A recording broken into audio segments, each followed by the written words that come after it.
So you want to buy a BD-4C. The BD-4 is known for two things. The second thing it's known for is for being a fairly roomy, fairly fast, 4-seat experimental high wing. The first thing it's known for is being ugly. BD-4 looks like an airplane the same way that this looks like a horse, or this looks like a car. One more? Okay.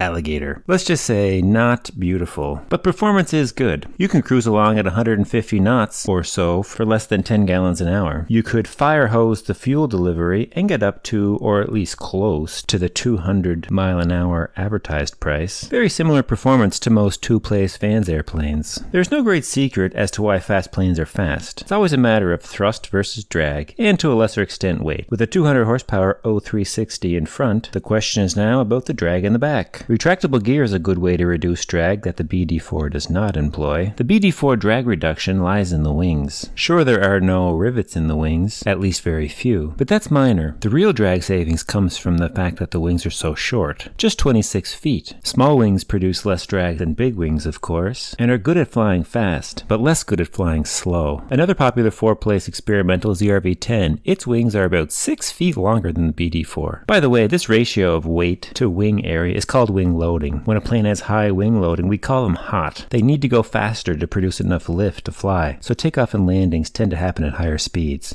Class dismissed. A BD-4 kit is surprisingly expensive, considering its basic design. $40,000 with no engine or panel. Close to $100,000 to complete, or $150,000 with a slick IFR panel. BD-4s go for sale very seldom, though prices fall usually in the same range as building. When you look at the expenses, the similarities to those two-place fans start to show themselves again. The BD-4 is an odd duck. The performance numbers are great, both those reported by owners and the ones that the marketing team wrote on the website. It's not too expensive, and it's experimental, which is how I like it. But despite all that, I don't like this airplane. I don't really think it's hard to make a plane look good. Most do. Plenty look incredible. The BD-4 doesn't even look that bad, but for some reason, seeing it hurts my feelings. I feel like it could be the airplane version of the uncanny valley phenomena. I do believe a lot of fans of this plane like it more because it's ugly. People love an underdog, and I undoubtedly just reinforced that. So for the fans out there, you're welcome. That's BD-4C. Thank you for watching. See you in the next.